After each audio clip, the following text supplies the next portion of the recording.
Hello everyone and welcome to mostly study. आज हम 26 जुलाई 2026 के साइंस एंड एफएक्यू सेक्शन देखते हैं।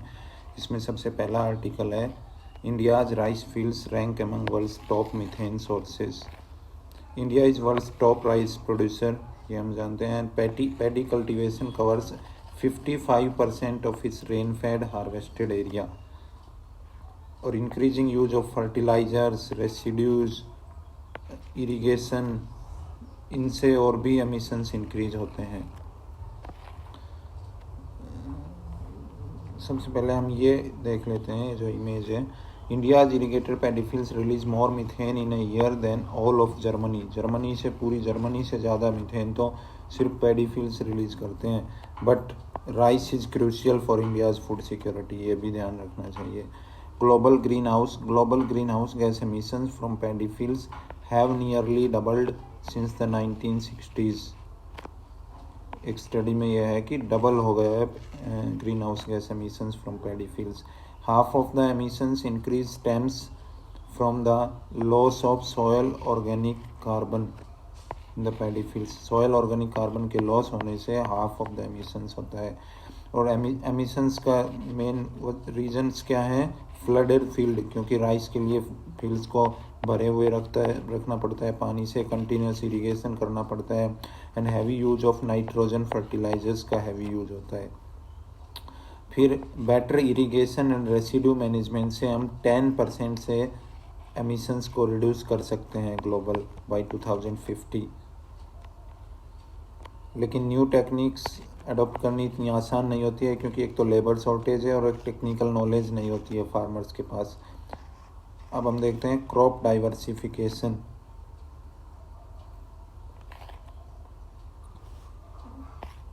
हाँ, क्रॉप डाइवर्सिफिकेशन और पैडी कल्टीवेशन को लिमिट करना, ज़्यादा नहीं बढ़ने देना पैडी एक्सपेंशन को, वो एसेंशियल है क्लाइमेट गोल्स को अचीव करने के लिए। हाँ, अब हम देखते हैं, ये हमने देख लिया कि 1960s से green house gas emission almost double हो गई हैं। और पैडी फील्ड्स वर्ल्ड वाइड जो है वो almost 1.1 billion ton of carbon dioxide emissions करते हैं एवरी ईयर, जो कि 90% से इंक्रीज हुआ है 1961 से 80 के कंपैरिजन में। और एक और स्टडी के according half of the increase, ये भी हमने देख लिया, loss of soil organic carbon की वजह से होता है। और ये भी हमने देख लिया कि फ्लडेड फील्ड्स होती है, उससे लो ऑक्सीजन कंडीशंस प्रोड्यूस होती है, जो कि मीथेन प्रोड्यूसिंग माइक्रोब्स को थ्राइव करने में हेल्प करती है। इसके अलावा ज़्यादा कुछ इम्पोर्टेंट नहीं है। हाँ, ये नेशनल इनोवेशंस इन क्लाइमेट रेजिलिएंट एग्रीकल्चर जो निकरा है, ये प्रोजेक्ट सजेस्ट करता है कि क्या करना चाहिए इंडिया को। एक है system for rice intensification.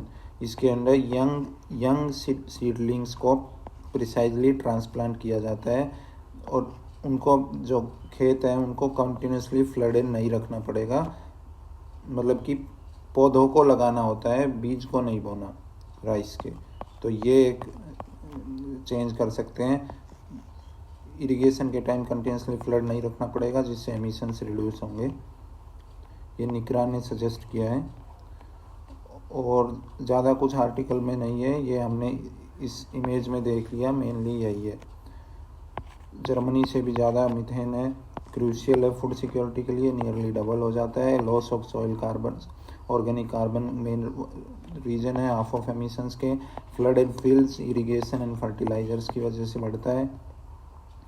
10% reduce कर सकते हैं हम इरिगेशन एंड रेसिड्यू मैनेजमेंट से। और न्यू टेक्निक्स के लिए labour shortage and technical knowledge की कमी है। क्रॉप डाइवर्सिफिकेशन, पैडी एक्सपेंशन को लिमिट करना ज़रूरी है। नेक्स्ट आर्टिकल है, टर्म है जू फार्माकोग्नोसी। इसमें क्या है कि एनिमल्स मेडिकेट देमसेल्स मतलब सेल्फ ट्रीटमेंट करते हैं। कैसे करते हैं ये हम देखेंगे। एक रिव्यू है इसमें साइंटिफिक रिपोर्ट्स में कि ओरंगुटन, जो ये एनिमल है ओरंगुटन, जो कि सेबांगू फॉरेस्ट में पाए जाते हैं कालीमंटन के, इंडोनेशिया के कालीमंटन रीजन में, वो खुद से ट्रीट करते हैं। कैसे? Mixing saliva with the leaves of a plant called Dracaena ड्रैकाइना के पत्ते और अपने सलाइवा से को मिक्स करके वो ट्रीट करते हैं। और ये ड्रैकाइना एस्पेरेगस फैमिली में पाया जाता है। और ये इस मिक्सचर को अप्लाई करते हैं to purify the air and relieve the muscle pain को रिड्यूस करने के लिए, जॉइंट डिस्कम्फर्ट को रिड्यूस करने के लिए। और ये सेम प्लांट ये जो है ड्रैकाइना, ये एवरग्रीन प्लांट एंटीऑक्सीडेंट होता है, एंटीबैक्टीरियल होता है, anti fungal and anti cancer होता है। सिमिलरली चिंपांजीज इन नाइजीरिया जो है वो भी they are also known to swallow leaves of the plant Desmodium gangeticum called salparni in India to get rid of parasites that bother the animal skin. ये सलारपानी बोला जाता है इंडिया में, डेस्मोडियम कैंजेटिकम, इसके पत्तों को स्वेलो करता है। और एंशियंट आयुर्वेदिक प्रैक्टिशनर्स है जैसे Sushruta, they were also used to use this plant. They also use this plant to manage asthma, hemorrhoid and typhoid.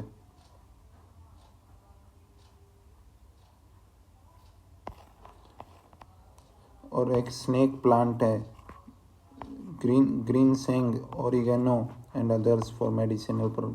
हाँ, जो हमारे एंसेस्ट्रल प्राइमेट्स थे जो मिलेनियल्स ऑफ ईयर अगो थे, उन्होंने स्नेक प्लांट, ग्रीन सेंग, ओरिगेनो इन पौधों को मेडिसिनल पर्पसेस के लिए यूज किया है। अब हम देखते हैं जू फार्माकोग्नोसी, ये टर्म कैसे बनी। Zoo means animals, pharmaco means medicine, gnosy means knowledge, यानी कि एनिमल्स यूजिंग मेडिसिनल नॉलेज, तो जू फार्माकोग्नोसी। इसके अलावा जो कॉमन एलिफेंट्स होते हैं they also chew the leaves of oregano plant को चबाते हैं, उनके पत्तों को, टू गेट रिलीफ फ्रॉम फ्लेगम। इसके अलावा कैट्स, मंकीज, शिप्स, डॉग्स, ये सभी सेल्फ मेडिकेट करते हैं by eating the grass to remove the parasites such as worms and amoeba. तो सभी एनिमल्स करते हैं। एक और टर्म है geophagy. Geophagy means, geo means earth, phagy means consuming, यानी कि अर्थ के पार्टिकल्स को कंज्यूम करके एलिविएट देयर पेन। इसके अलावा जो रियसिस मंकीज हैं they also respond to acoustic syllables, music scales, but rhythmic patterns में नहीं जैसे कि हम ह्यूमंस करते हैं। इसके अलावा डॉग्स है, उनके भी behaviour, heart rate and stress levels में चेंज देखने को मिलता है when they are expose to music, तो वो भी म्यूजिक पर रेस्पॉन्ड करते हैं। इसके अलावा cats have been found to respond to far different audio frequencies, वो भी ऑडियो पर रेस्पॉन्ड करते हैं। लास्ट में राइटर क्या कहते हैं कि as for friends with pet dogs play music and let your dog enjoy it too. तो म्यूजिक को प्ले करो और अपने डॉग को भी एंजॉय करने दो उस म्यूजिक को। तो ये हमने जू फार्माकोग्नोसी के बारे में देखा। अब हम FAQ सेक्शन से लेते हैं कि सिक्किम के नामची में एक टनल डिजास्टर हुआ था, वो था release of suspected methane in rocks, और वो कब हुआ था, अंडर कंस्ट्रक्शन हेडरेस टनल, जो कि 500 मेगावाट तीसरा stage 6 hydro power project in Sikkim's Namchi district in समरदम। ये इसमें तो ज़्यादा वो नहीं है कि how did the tragedy happen, ये मेन इम्पोर्टेंट नहीं है। तो हम देखेंगे how is methane trapped in hilly terrains. Methane deposits क्या होते हैं, वो नेचुरल गैस होते हैं जो कि पोरस रॉक में या यंग फ्रेजाइल जियोलॉजिकल फॉर्मेशंस में पाए जाते हैं। ये हिस्टोरिकल कॉल बियरिंग स्ट्रेटा में होते हैं जहाँ पे ancient organic matter decomposed organic matter होता है, मिलियंस ऑफ ईयर्स में ये बनता है। Hilly depressions frequently trap moisture and create oxygen anaerobic water logged soils. Moreover regions, और ये जो रीजन्स है हिली और माउंटेनस रीजन्स जैसे कि सिक्किम का नामची डिस्ट्रिक्ट है, ये फॉल्ट लाइंस पर पाए जाते हैं जिससे जहाँ पर कोल, गैस एंड जियोथर्मल रिजर्व्स होते हैं मेनली। ऑल्दो सिक्किम में कोई कोल फील्ड्स नहीं है, but the state is in the Rangit tectonic window zone. तो टेक्टोनिकली अनस्टेबल है। और जियोलॉजिकल सर्वे ऑफ इंडिया ने have identified coal reserves of 1.4 lakh tons in southern Sikkim in the Namchi area. इसके अलावा the coal in Namchi was analyse to contain 53%, 53% carbon है, 39% S है, 3.4% volatile matter and 3.7% moisture. तो ये हम सिक्किम के नामची डिस्ट्रिक्ट के बारे में देखा। हाँ, अब ये एक सऊदी यूएस न्यूक्लियर डील हुई है, इसके बारे में थोड़ा देख लेते हैं हम। ये डील क्या है? Transfer of civil nuclear materials and technology and equipment from US to Saudi Arabia. 2009 में एक सिमिलर डील हुई थी यूएस एंड यूएई के बीच सिविल न्यूक्लियर कॉपरेशन की, लेकिन उसमें Abu Dhabi has agreed not to enrich the uranium. और इस डील को गोल्ड स्टैंडर्ड बताया गया था न्यूक्लियर पावर्स के लिए। However the US Saudi agreement doesn't have any such requirement. तो ये एक कंसर्न है कि इस एग्रीमेंट में ऐसी कोई रिक्वायरमेंट नहीं है to not enrich the uranium. Why does Saudi Arabia want a nuclear program? क्योंकि ये डाइवर्सिफाई करना चाह रहा है अपनी इकोनॉमी को, to reduce reliance on oil and gas. इनका सऊदी अरब का विजन 2030 जो है, इसमें tourism and mega projects develop करना, financial sector, AI and data centers, ये चीज़ें इनका विजन 2030 में है। Saudi Arabia is reliant currently oil and gas पे बहुत रिलाई करता है, तो अपना डाइवर्सिफाई करना चाह रहा है और इसको हार्नेस करना चाह रहा है because it is rich in uranium और डिपॉजिट्स। तो उससे न्यूक्लियर पावर जनरेट करना और इकोनॉमिक डाइवर्सिफिकेशन प्लान्स को हेल्प कर सकता है। इसके अलावा हाँ, is the deal link to Abraham accords?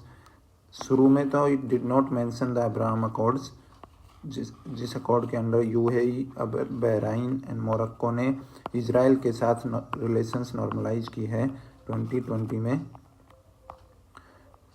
इसके अलावा